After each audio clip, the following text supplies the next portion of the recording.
ប្រកាសនៅលទ្ធផលដែលបានចែងនៅក្នុងតារាង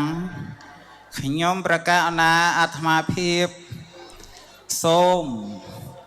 ចូលរួមនៅអត្ថបទមួយដែលមានចំណងជើងថាស្រណោះបបរទឹកត្រី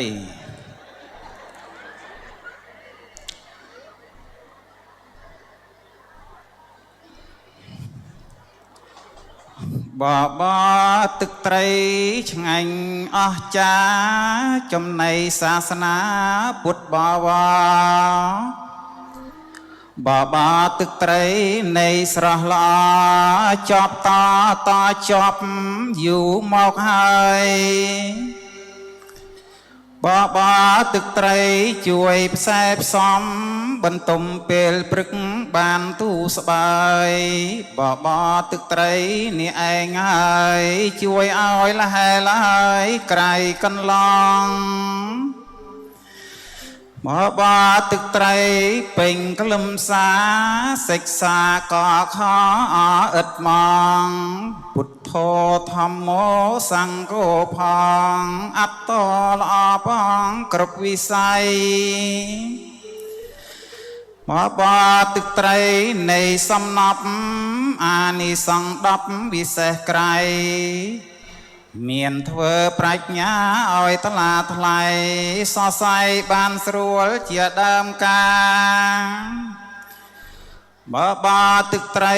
នៃបវរបន្តកម្លាំងចូលសាលា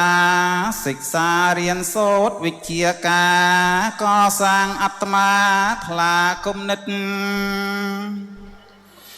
បបរទឹកត្រីនៃល្អឡាំងជីវិតបដូរផ្លាំងមោទនៈពិតបបរទឹកត្រីនៃពិសិដ្ឋកវីបណ្ឌិតតែងរាប់អានតែខ្លះអីឡូវពុំសូវស្និទ្ធពុំចំណូលចិត្តជាប្រមាណយាយវត្តរៀបមហូបគម្រាមតកានដាក់សពកពេញចានមិនព្រមឆាន់សុកចិត្តអាឡូគុយទាវផើថាបែបក្រនបើជាងលើសលន់បបរមហូបឆ្ងាញ់មិនព្រមឆាន់តម្រន់ពេបជ្រាយលំអានដើម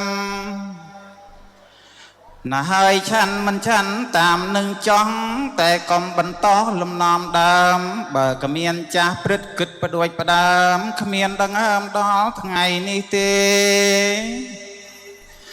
រឿងពិតបបរជាដើមការទឹកត្រីនេះណាដូនតាគេពេលខ្លះប៊ីចេងគ្មានផងទេញិចម្ទេសរិះរេរួចមួយព្រឹកចាក់ស្ដែងដេចគុណអង្គចាស់ទុំដែលកងជាធំព្រមពន្លឹកលើវេទិកាល្អសន្ធឹកមុនសិតតែព្រឹកបើកទៀវទេសរុបសង្កេតអេវ៉ាំងក្លេបបរទឹកត្រីនៃស្នាមស្នេហ៍បុរាណបានរៀបជាហោហែកុំភ្លេចណាមេមាសប្រលឹង